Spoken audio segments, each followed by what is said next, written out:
Bible story. Jonathan helps David escape. Sometimes Saul was sad and he liked to hear music played on a harp. Sometimes he liked to hear people sing good songs. It made him feel better. Saul knew that David could sing and play the harp.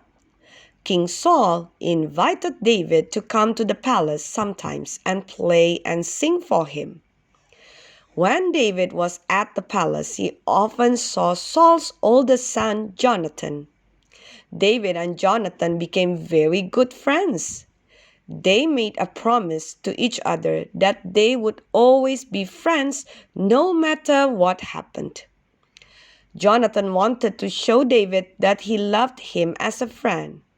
He gave David his tunic and the robe that he was wearing. He also gave him other gifts.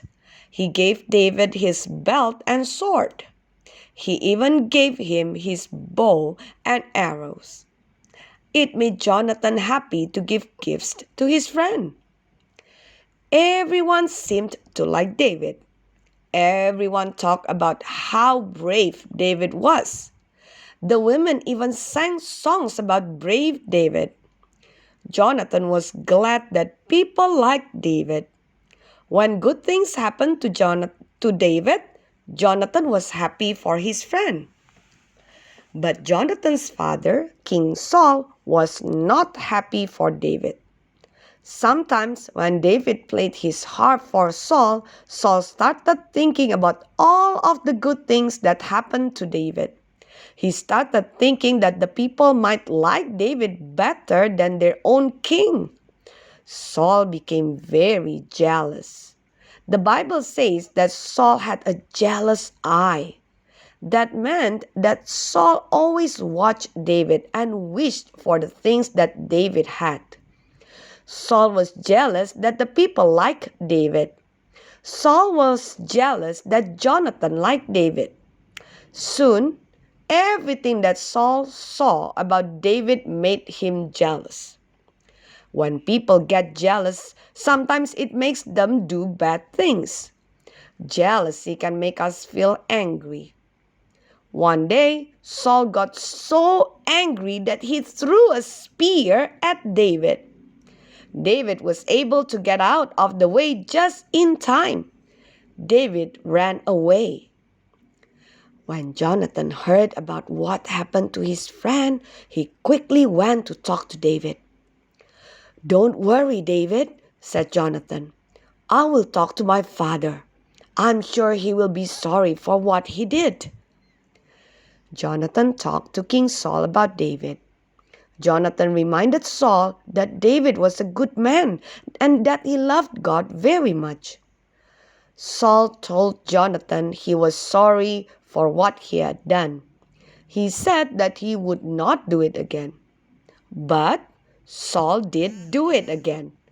Later, he tried to kill David with his spear again. David was able to jump out of the way and run away.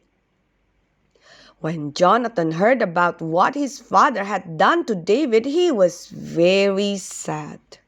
He told David to hide while he talked to his father again. David hid by some stones.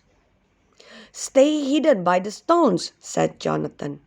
"After I talk to my father, I will come back to this place and shoot some arrows. Listen carefully. If you hear me tell my helper that the arrows are far away, then you will know that you are in danger from Saul. That will be my special signal to you." Jonathan went to find his father. When Jonathan talked to Saul about David, Saul became very angry. He did not like David. In fact, he hated David.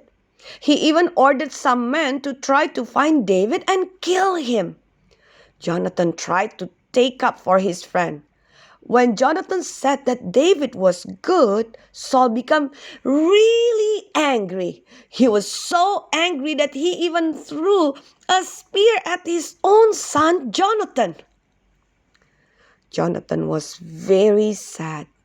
He was sorry that his father was so jealous and mean. He knew he had to give a message to David so that David could run away and be safe. Jonathan took his bow and arrows out to the field and shot an arrow far away. The helper who was with him ran to find the arrow. Jonathan yelled to him to go very far to find it. Later, when the boy had gone back to the palace, David came out of his hiding place to talk to Jonathan. They were both very sad and they both cried. David knew he had to leave his friend. "Just remember, Jonathan, we will always be friends," said David. "Yes, I will always remember you," answered Jonathan. David left Jonathan and the palace, and he did not come back for many, many years. Saul was jealous of David for the rest of his life. David had to always move from place to place because Saul tried to chase him and hurt him. David and Jonathan never saw each other again.